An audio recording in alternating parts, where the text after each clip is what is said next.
एक ब्राह्मण देवता बड़े विद्वान थे और जैसी सरस्वती की कृपा उन्हें प्राप्त थी ऐसी ही लक्ष्मी जी की कृपा भी प्राप्त थी। माने विद्वान भी थे और श्रीमान भी थे, धनवान भी थे। पंडित जी कहीं गए हुए थे यज्ञादि कृत्य संपादन कराने और डकैती पड़ी। सत्य घटना है ये। और डकैत ऐसे लैस होकर हथियारों से आए थे, वो दीवार पर चढ़ चढ़ कर पड़ोसियों के छत पर चढ़ कर के इनके आंगन में कूदे और बालक पंडित जी का पुत्र था, पुत्री थी, भयभीत हुए।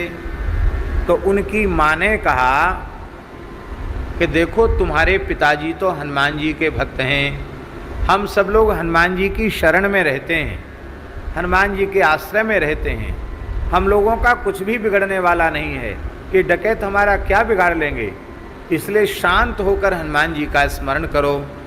तो माता और बालक और बालिका ये तीनों मिलकर हनुमान जी का स्मरण करने लगे।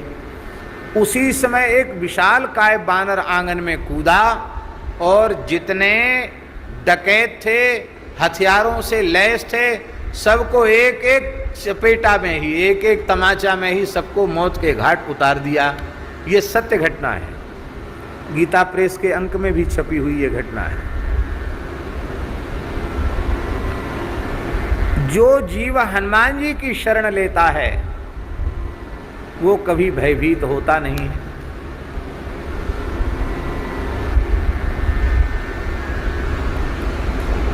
मर्यादा के कारण मैं नाम नहीं ले रहा हूं। एक अपने ठाकुर जी के समर्पित भक्त हैं, गो सेवा में बड़ी अच्छी निष्ठा है। उधर उड़ीसा तरफ कहीं उनका काम कारोबार था। तो नक्सल से प्रभावित क्षेत्र है, नक्सली। और नक्सली कितने उग्र होते हैं, फौज को ख़त्म कर दें, सैनिकों को ख़त्म कर दें, सिपाहियों को ख़त्म कर दें। और वे नक्सली आ गए जान से मारने के लिए। और नक्सलियों का सरदार जो मुखिया था, कमांडर, कमांडो कहते, क्या कहते हैं, कमांडर, वो नक्सलियों का कमांडर इनके पास ऑफिस में आया। अब ये सालासर बालाजी हनुमान जी के भगत, लोग तो सब थर-थर कांप रहे थे ऑफिस में, और इन्होंने सालासर बालाजी का स्मरण किया, बालाजी। और बालाजी ने ऐसी कृपा की कि एक क्षण में उनके शरीर में इतना जोर का आवेश आया। वो तो हथियारों से लैस था, वो सब चारों ओर से घेरे हुए थे, वो एक थप्पड़ मारा उसको। कोई सामान्य गहरे शरीर का वैश्य और इतने बड़े नक्सलियों के कमांडर को थप्पड़ मारे, उसका परिणाम क्या होगा आप सोच सकते हो। लेकिन जब वो थप्पड़ उसको लगा तो वो ऑफिस के बाहर नहीं, बाउंड्री के बाहर गिरा। अब ये चमत्कारिक घटना थी। थप्पड़ से आदमी, अब हम यहाँ किसी, हम तो भगवान की दया से मारने पीटने का स्वभाव नहीं है, लेकिन कथनचित हम किसी को थप्पड़ मारें और वो थप्पड़ खा के वो हॉल के बाहर गिरे तो हमें भी आश्चर्य तो होगा कि इतनी ताकत इस हाथ में कहाँ से आ गई कि ये व्यक्ति यहाँ से उछल के वहाँ चला गया। वो महाराज गिरा उतनी दूर जाकर, कई हाथ दूर जाकर के गिरा और गिरकर वहाँ से भागा। और जब वो कमांडर भागा तो उसके जितने लोग लैस थे वो सब भागे, पता नहीं क्या आफत आई, वो सब भागे और जे गए कि वो गए। ये क्या मनुष्य की शक्ति थी? ये केवल और केवल सालासर बालाजी का स्मरण किया और सालासर के बालाजी ने एक नजर कर दी तो एक सामान्य मनुष्य में, वैश्य में इतनी शक्ति आ गई कि एक थप्पड़ में हनुमान जी ने सबक सिखा दिया।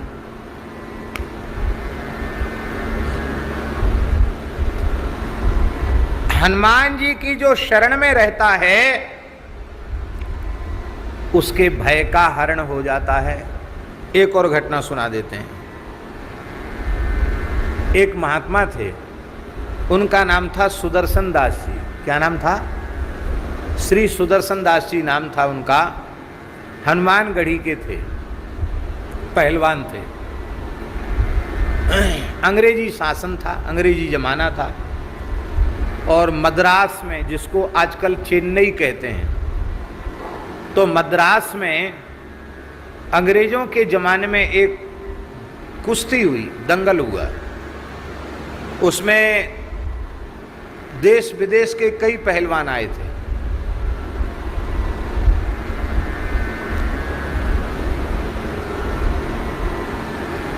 अब यहाँ के तो कोई पहलवान हाथ मिलाने में ही समर्थ नहीं थे। बड़ी बेइज्जती हो रही थी कि यहाँ के पहलवान मुकाबला नहीं कर पा रहे हैं। तो सुदर्शन दास जी नए नए महात्मा थे, अभी हनुमानगढ़ी में पहलवानी करते थे वो। तो उन्होंने देखा है भाई हमारे देश की तो बड़ी बेइज्जती हो रही है। और जो विदेशी पहलवान था ना, उसने ऐसे अपना एक कपड़ा फहराया और उसने कहा कि अब कोई नहीं दूसरा, किसी में हिम्मत हो तो आ जाए। तो उन्होंने मन में सोचा कि अरे हम तो हनुमान जी की ध्वजा के नीचे अयोध्या में हनुमानगढ़ी में रहते हैं, हम हनुमान जी के सैनिक हैं, हनुमान जी के सैनिक के सामने कौन माई का लाल ताल ठोक सकता है। तो तुरंत वो थे जैसे अपने लक्ष्मण जी महाराज है ना, लक्ष्मण राम जी महाराज, ऐसी अवस्था रही होगी उनकी। उन्होंने तुरंत अपना अचला फेंक दिया खोल के, वो खाली लंगोटा में ताल ठोक के कूद गए। अब सबको बड़ा आश्चर्य कि ये बाबा जी कहाँ से आ गया। कूद गए महाराज। अब कूद कर उन्होंने गर्जना की कि हाँ हमसे लड़ो। तो उनको अवसर दिया गया, शरीर तो गठा हुआ था ही। उन्होंने किया क्या कि जैसे ही कुश्ती शुरू हुई तो तुरंत उन्होंने हनुमानगढ़ी के हनुमान जी का ध्यान किया, हनुमान जी के शिखर का, ध्वजा का ध्यान किया और कहा हनुमान जी यदि हम मारे गए ना तो हम तो मरेंगे ही, कोई बात नहीं, पर नाक आपकी कटेगी, क्योंकि हम आपकी ध्वजा के नीचे रहते हैं। आप अपनी इज्जत बचाइए, हमारी इज्जत तो क्या, हम तो सामान्य मनुष्य हैं। बस इतनी हनुमान जी से प्रार्थना उन्होंने की। और उस विश्व विजयी पहलवान को, मैं नाम भूला हूं, कोई अंग्रेजी नाम था उसका, उस पहलवान को उन्होंने एक ही दाव में चारों खाने चित्त कर दिया, उनकी विजय हो गई। अंग्रेजों से उनको उपाधि मिली मद्रास चैंपियन। क्या उपाधि मिली उनको? मद्रास चैंपियन, ऐसी उपाधि उनको मिली, मद्रास चैंपियन। और उनको पास था, प्रथम श्रेणी में फ्री यात्रा करने का पास था, अंग्रेजों का बनाया हुआ। और उन मद्रास चैंपियन नागा श्री सुदर्शन दास जी का दर्शन हमने भी किया है। जिनके जीवन की ये घटना, उनका दर्शन हमने किया, क्योंकि हमारे पूज्य महाराज जी से उनकी घनिष्ठ मित्रता थी, बहुत प्रेम था। गढ़ी के दोनों साधु, तो वे महाराज जी के पास भी आते थे। महाराज जी उनको खूब सत्कार भी करते थे, बादाम वगैरह भी रखते थे उनके लिए। तो महाराज जी ने कहा कि मद्रास चैंपियन है, इस तरह से। तो हनुमान, तो वो जो पहलवान था, उस पहलवान ने क्या कहा जिसको उन्होंने चित्त किया? बोले ये आदमी है ही नहीं। क्यों? तब क्या है? बोले ये तो चलता फिरता पावर हाउस है। पावर हाउस जानते ना? पावर हाउस पे लिखा रहता है 440 वोल्ट खतरा, और एक खोपड़ी का चिन्ह और 2 हड्डियों का ऐसा चिन्ह बना रहता है। इसका मतलब है इसको छुओगे तो थोड़ी देर में तुम्हारी शकल सूरत ऐसी हो जाएगी। 440 वोल्ट खतरा। तो वो उस विदेशी चैंपियन ने कहा कि इसको छूते ही हमको ऐसा लगा कि जैसे बिजली का करंट लगा हो, और मैं बेहोश हो गया, कहाँ चला गया। बोले ये तो पावर हाउस है।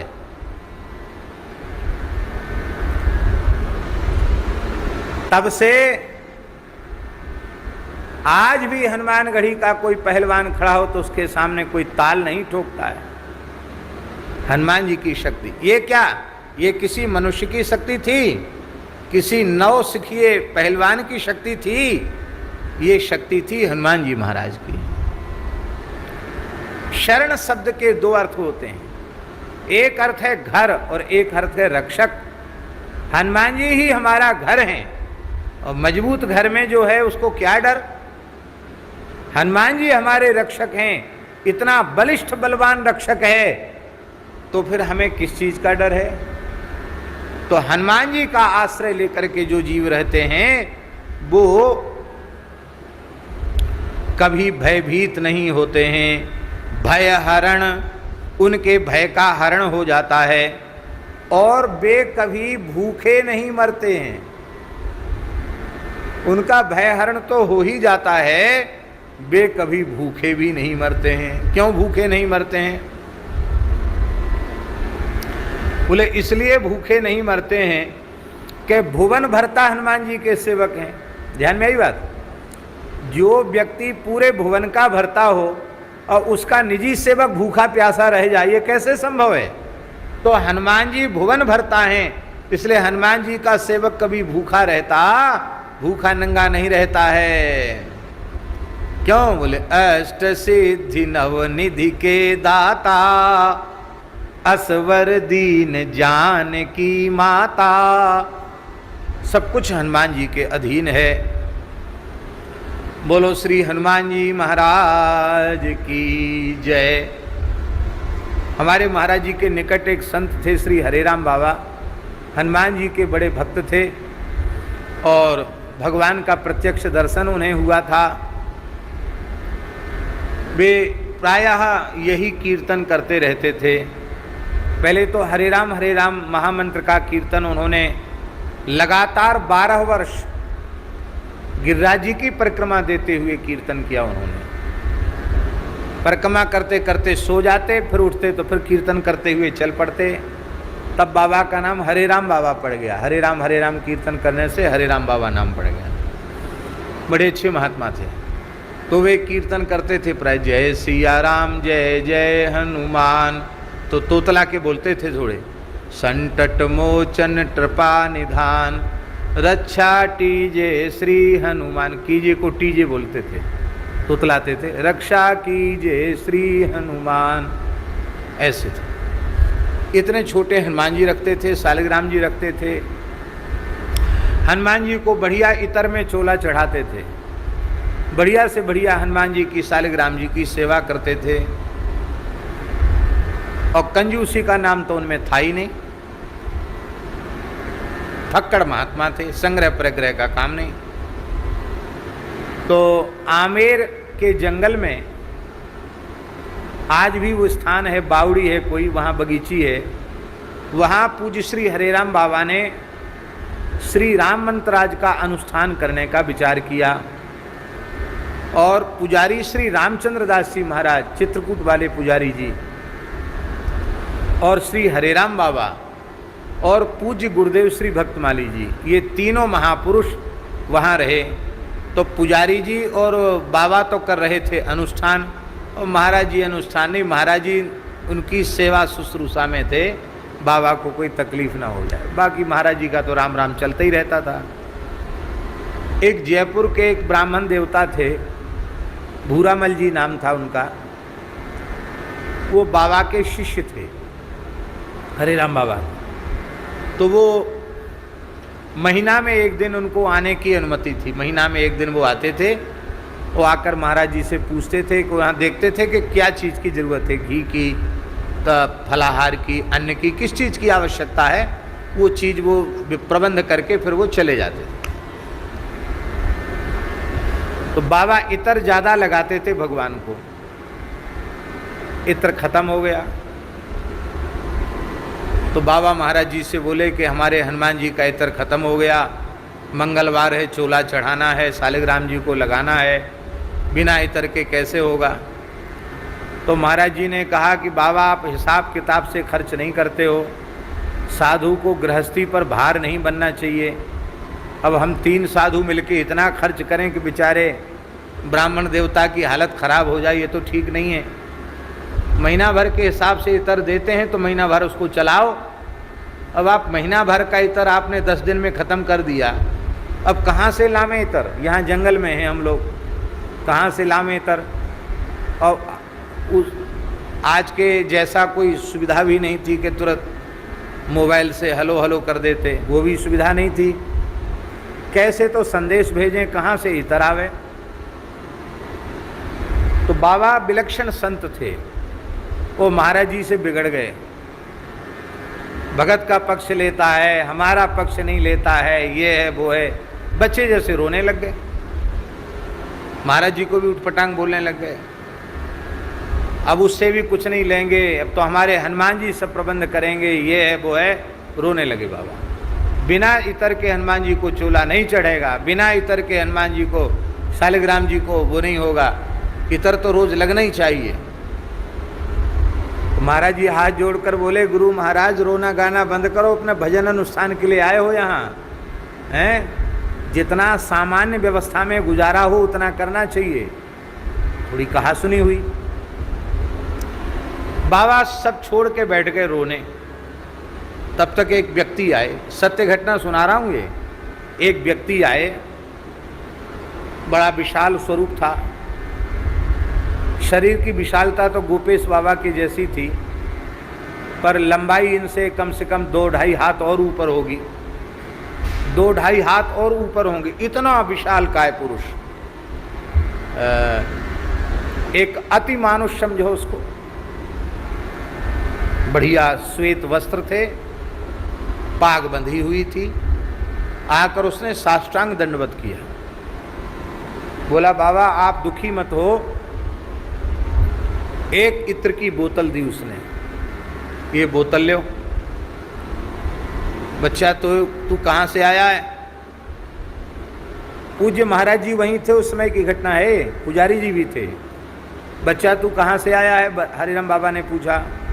बोले बाबा मैं यक्षराज कुबेर का सेवक हूँ, मैं यक्ष हूँ, यहाँ इस क्षेत्र में बहुत संपत्ति जमीन में है, उसकी सुरक्षा में मैं यहाँ रहता हूँ। आज हमारे स्वामी महाराजाधिराज कुबेर जी ने कहा कि बाबा के हनुमान जी की सेवा, शालिग्राम जी की सेवा के लिए इतर समाप्त हो गया है, सो तुम जाओ बाबा को इतर दे के आओ, जिससे वो अपने हनुमान जी की, शालिग्राम जी की सेवा संपन्न करें। बच्चा तू कहाँ से इत्र लाया है? तो उसने कहा मैं अलकापुरी का इत्र लाया हूँ, कुबेर की अलकापुरी का इत्र है ये। पूरी बोतल भर के इत्र बाबा को दे दिया। अब बाबा तो बाबा ही ठहरे।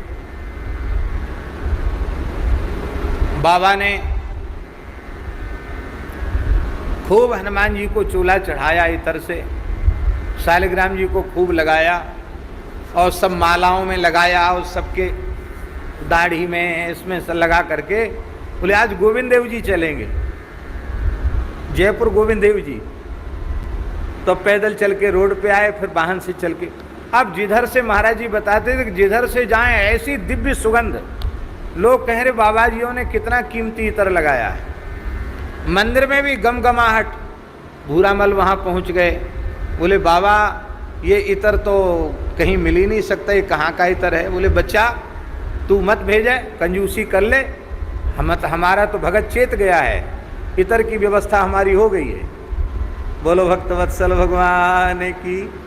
अब वो व्यक्ति जाते जाते कह के गया कि बाबा कोई कमी नहीं करना, जो चीज़ की जरूरत पड़ेगी हम आपकी सेवा के लिए प्रस्तुत हैं। ये दास ने अनुभव किया है। हम ऐसे सीसी करके और ऐसे ठाकुर जी को छुआते हैं तो इत्र खरीदना पड़ता है, और जब इतर की सीसी से नहवाते हैं तो कंटर के कंटर इतर बिना खरीदे आ जाते हैं। ठाकुर जी की सेवा में जितनी कंजूसी करोगे तो वहाँ से उतनी कंजूसी शुरू हो जाती है, और ठाकुर जी की सेवा में जितनी उदारता करोगे, प्रसन्नता, खूब प्रेम से, किस लिए है भाई?